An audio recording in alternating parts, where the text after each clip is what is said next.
सामन्तवाद, साम्राज्यवाद र निरङ्कुशताबाट देशलाई मुक्त गरी नेपाल र आम नेपाली जनतालाई पूर्ण रूपमा स्वतन्त्र बनाउने र समृद्धिको शिखरमा पुर्याउने लक्ष्य प्राप्तिका लागि आफ्नो सम्पूर्ण जीवन समर्पित गर्ने राजनेता हुनुहुन्छ मदन भण्डारी। जननेता मदन भण्डारीले आफ्नो जीवनको महत्त्वपूर्ण समय अग्रगामी सामाजिक परिवर्तनको सिद्धान्त, विचार र कार्यक्रमहरूको प्रतिपादन, व्यवस्थापन र कार्यान्वयनमा सक्रिय पार्नुभयो। नेपाल कम्युनिस्ट पार्टी पुष्पलाल समूहको क्रान्तिकारी सांस्कृतिक सङ्घको केन्द्रीय सदस्यबाट 2028 सालमा सक्रिय राजनीतिक जीवन सुरु गर्नुभएका जननेता भण्डारीले विक्रम सम्वत 2029 सालमा सोही समूहबाट कम्युनिस्ट पार्टी सदस्यता प्राप्त गर्नुभयो। विक्रम सम्वत 2034 सालमा अखिल नेपाल क्रान्तिकारी कम्युनिस्ट कोअर्डिनेसन कमिटीको केन्द्रीय सदस्य रहनुभएका जननेता भण्डारी 2035 सालमा स्थापित नेपाल कम्युनिस्ट पार्टी मार्क्सवादी लेनिनवादीको संस्थापक केन्द्रीय सदस्य छानिनुभयो। जननेता भण्डारीले पार्टीभित्र आफ्नो सोच, विचार र वस्तुस्थितिको मूल्याङ्कन स्पष्ट व्याख्यासहित राख्न थाल्नुभयो। फलस्वरूप 2037 सालमा पार्टीको 7औं केन्द्रीय कमिटीको बैठकले विगतका उग्र वामपन्थी गल्तीहरू सच्याउँदै परिवर्तित परिस्थितिको ठोस विश्लेषण गर्यो। प्रतिक्रियावादी पञ्चायती व्यवस्थालाई पल्टाउन तत्कालीन अवस्थामा जनआन्दोलन र जनसङ्गठन निर्माणको कामलाई प्राथमिकता दिएर अघि बढ्ने निर्णय पार्टीले गर्यो। वर्गशत्रु खतम नीति र सशस्त्र सङ्घर्षका निम्ति बनाइएका गोरिल्ला दल र क्रान्तिकारी संरचना हटाई जनतालाई जनसङ्गठनहरूमा सङ्गठित गर्ने कार्यनीति पार्टीले अघि सार्यो। पार्टीभित्रका महत्त्वपूर्ण सवालहरूमा पैदा भएका वैचारिक विवादहरूमा उहाँको सक्रिय सहभागिता रहँदै आयो। आफ्नो सैद्धान्तिक क्षमता र राजनीतिक नेतृत्वकै भूमिकाका कारण 2041 सालमा उहाँ तत्कालीन नेकपा मालेको पोलिट ब्युरो सदस्यमा निर्वाचित हुनुभयो। नेपाली कम्युनिस्ट आन्दोलनभित्र मदन भण्डारीले आधारभूत वर्गका जनताबीच क्रान्तिकारी धारलाई स्थापित गर्दै दक्षिणपन्थी, अवसरवादी र बुर्जुवा कार्यशैली विरोधी सङ्घर्षलाई दृढतापूर्वक अघि बढाउनुभयो। तत्कालीन वस्तुस्थितिको ठोस र मौलिक सोचहरूको विकास गरी नेपाली जनताको आन्दोलनलाई अघि बढाउने हिम्मत गरेकै कारण 2046 सालमा आयोजित नेकपा मालेको चौथो महाधिवेशनले जननेता भण्डारीलाई महासचिवमा निर्वाचित गर्यो। मदन भण्डारी महासचिव भएपछि उहाँले इतिहासमा कहिल्यै एकताबद्ध हुन नसकेका वामपन्थी शक्तिहरूलाई गोलबन्द गर्दै प्रजातन्त्रको पुनर्बहालीका निम्ति संयुक्त वाम मोर्चा गठन गर्न अग्रणी भूमिका खेल्नुभयो। 20 को दशकदेखि विभाजित भएको कम्युनिस्ट आन्दोलन यसो भन्न सकिन्छ कि 2046 साल माघ 2 गते जति बेला संयुक्त वाम मोर्चा बन्यो तबसम्म थुप्रै कार्यनीतिक, रणनीतिक, सैद्धान्तिक विचार भिन्नताको कारणले अलग अलग चलिरहेको थियो र संयुक्त वाम मोर्चा निर्माण भएपछि निरङ्कुश तन्त्र र निर्दलीय पञ्चायती व्यवस्थाको विरुद्ध संयुक्त आन्दोलन गर्ने सन्दर्भमा कम्युनिस्ट समूहहरूले एकीकृत भएर काम गर्दै आए। निर्दलीय पञ्चायती व्यवस्था ढाल्ने आन्दोलन सशक्त पार्न प्रजातान्त्रिक शक्तिहरूसँग सहकार्य गर्न पनि उहाँको भूमिका अत्यन्त महत्त्वपूर्ण रह्यो। 2046 सालको जनआन्दोलनको सफलतापछि अन्तरिम सरकारमा सहभागी हुने, पार्टीलाई खुला गर्ने, पार्टीकै नामबाट संसदीय चुनावमा जाने र सरकार निर्माण गर्ने निर्णय लिँदै जनमतमा आधारित प्रतिस्पर्धात्मक राजनीतिबाट राजनीतिक लक्ष्य प्राप्त गर्ने नीति पार्टीले लियो। जननेता भण्डारी यी निर्णयहरूलाई इमान्दारीपूर्ण ढङ्गले दृढतापूर्वक लागू गर्न अडिग हुनुहुन्थ्यो। 2046को जनआन्दोलनको सफलतापछि राजा, नेपाली काङ्ग्रेस र वाम मोर्चाका बीच भएको त्रिपक्षीय सम्झौताका रूपमा जारी भएको 2047 सालको संविधानलाई प्रजातान्त्रिक र जनपक्षीय बनाउन उहाँले महत्त्वपूर्ण भूमिका खेल्नुभयो। जननेता भण्डारीले पार्टीका तर्फबाट प्रस्तुत गर्नुभएको 27 सूत्रीय सुझावहरू संविधानमा नसमेटिएका कारण संविधान जारी भएपछि त्यसलाई पार्टीले आलोचनात्मक समर्थन गर्यो। यो संविधानलाई हामी आलोचनात्मक समर्थन गर्छौं भनेर अभिव्यक्त गरेका छौं। आलोचनात्मक समर्थन गर्छौं भन्दाखेरि हाम्रो मुख्य भनाइ के हो? हाम्रो भनाइ के हो भने यो संविधानमा जुन प्रजातान्त्रिक अधिकारका प्रावधानहरू राखिएको छ तिनीहरूलाई हार्दिक रूपमा समर्थन गर्नुपर्छ र तिनीहरूलाई प्रयोग गर्दै अगाडि बढ्नुपर्छ। दोस्रो, यो संविधानमा केही यस्ता धाराहरू राखिएका छन् जो उपयुक्त छैनन्। त्यसबेला उठाइएका असहमतिका बुँदाहरू संविधानमा उल्लेख गर्न देशले करिब 1.5 दशक कुर्नु पर्यो। 2062-63 को जनआन्दोलनको सफलतापछि जारी अन्तरिम संविधानमा त्यसबेला उठाइएका आलोचनाका प्राय बुँदाहरू समेटिएका छन्। जननेता भण्डारीले सधैँ वामपन्थी शक्तिहरू बीचको एकतामा जोड दिनुभयो। फलस्वरूप 2047 पुस महिनामा नेकपा माले र नेकपा मार्क्सवादी बीच पार्टी एकीकरण भई नेकपा एकीकृत मार्क्सवादी लेनिनवादी नामाकरण गरियो।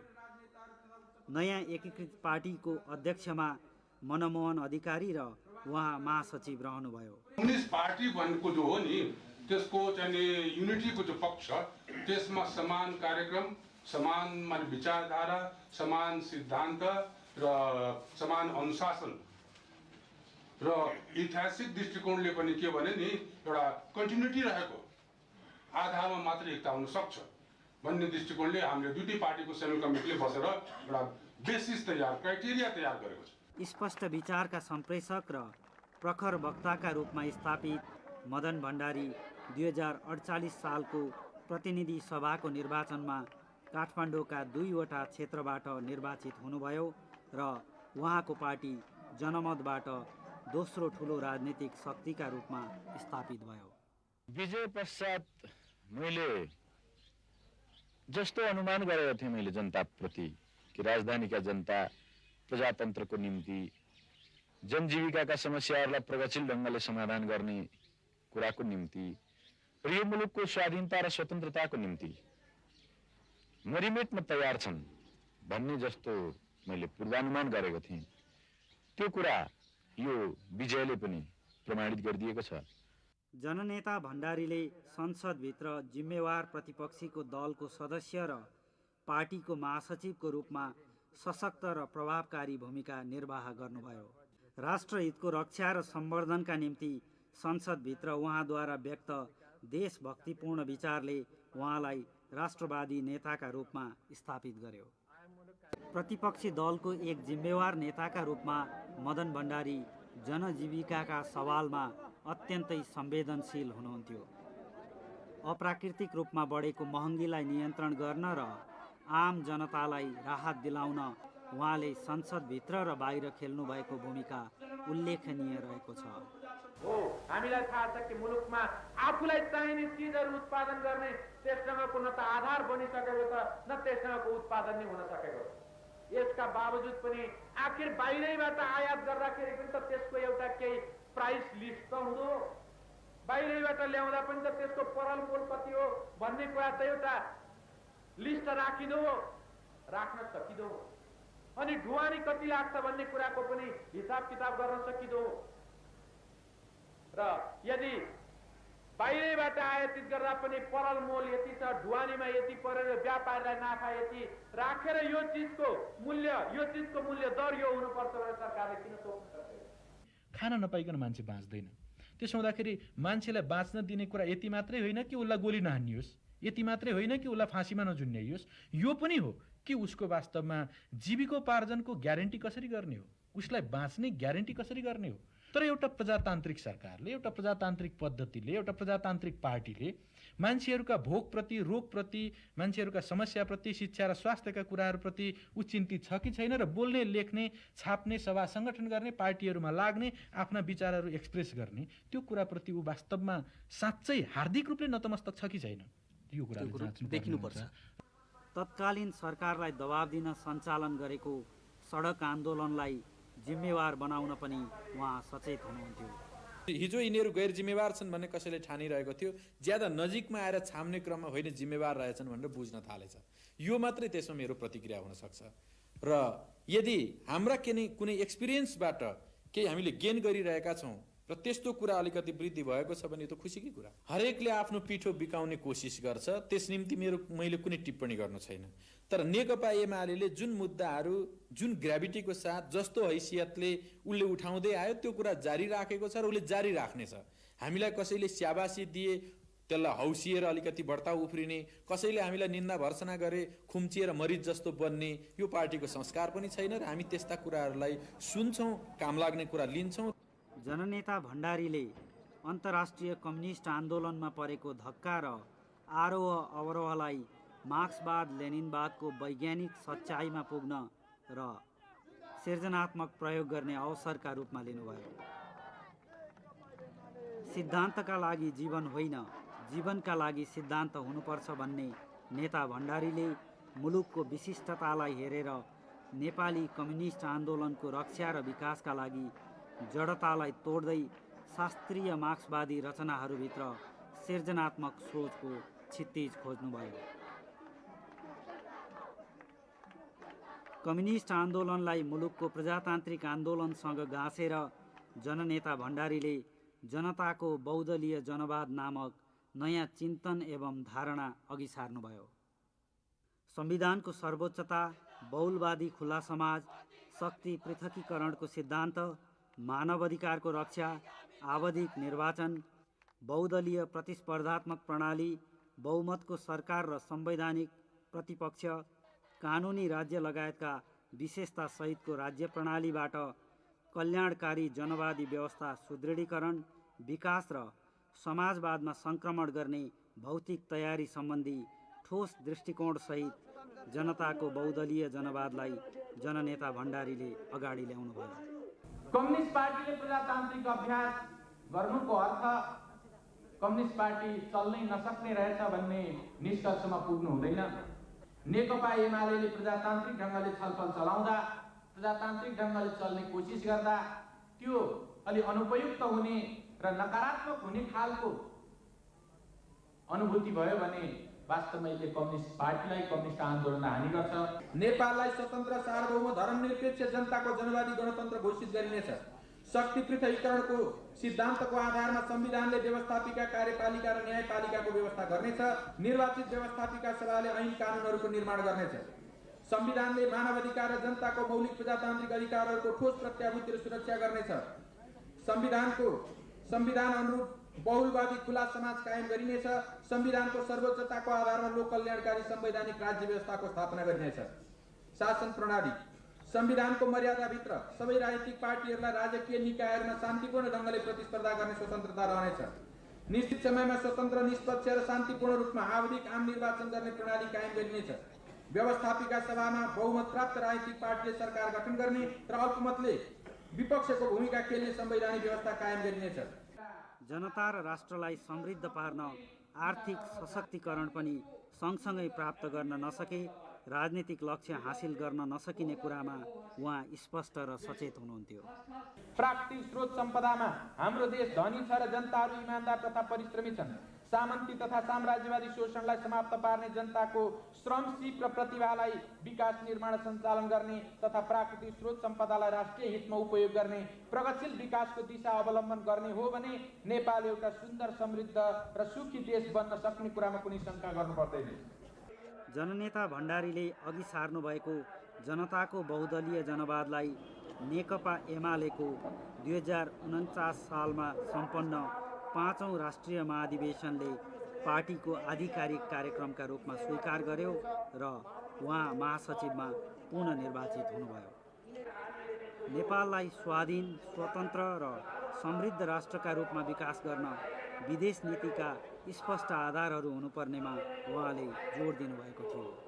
हामीले आफ्नो नीति त पञ्चशीलका सिद्धान्तहरूको आधारमा हामी भारत, चीन लगायतका अरू सबै वैदेशिक मुलुकहरूसँग हामी सम्बन्ध राख्न चाहन्छौँ, मैत्रीपूर्ण ढङ्गले सम्बन्ध राख्न चाहन्छौँ। यो सिद्धान्तको रूपमा हामीले सुस्पष्ट रूपले अघि सारेको कुरा हो। र जहाँसम्म भारत र चीनको सवाल छ, दुईटै ठुला छिमेकी मुलुकहरूसँग परम्परागत ढङ्गको मैत्रीपूर्ण सम्बन्ध हामी कायम राख्न चाहन्छौँ। यसको साथसाथै भन्नै पर्ने कुरा के हो भने विगतमा जुन असमान र अपमानकारी ढङ्गका सन्धि सम्झौताहरू हाम्रो मुलुकसँग भएका छन्, तिनीहरूको पुनरावलोकन गरेर असमानता र अपमानको पक्षलाई हटाएर हामी तिनीहरूको नवीकरण गर्ने पक्षमा छौँ। जननेता मदन भण्डारी नेपाली जनताको उन्मुक्ति र प्रजातान्त्रिक आन्दोलनका कुशल नेता, प्रखर वक्ता र अत्यन्तै प्रतिभावान मार्क्सवादी चिन्तक हुनुहुन्थ्यो। मदन भण्डारी अविचल र विक्रम सम्वत 2009 साल असार 14 गते ताप्लेजुङको ढुङ्गे साँगुमा जन्मनुभएका मदन भण्डारी राजनीतिक कामको सिलसिलामा पोखराबाट चितवन फर्कने क्रममा गाडी दुर्घटनामा पर्नुभयो। सँगसँगै यात्रा गरिरहनुभएका सहयोद्धा नेता जीवराज आश्रित र जननेता भण्डारीको सोही दुर्घटनामा 2050 जेठ 3 गते निधन भयो।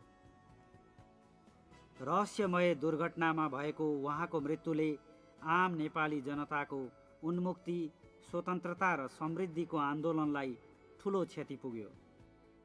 प्रतिभाशाली विचारक, चिन्तक र प्रखर सृजनात्मक क्षमता भएका जननेता भण्डारीको असामयिक निधनले नेपाली राजनीतिलाई अपूरणीय क्षति पुगेको छ। जननेता भण्डारीको उपस्थिति भौतिक रूपमा नभए पनि उहाँले प्रतिपादन गर्नुभएका विचारहरूले नेपाली राजनीतिलाई सधैँ मार्गनिर्देशन गरिरहनेछन्।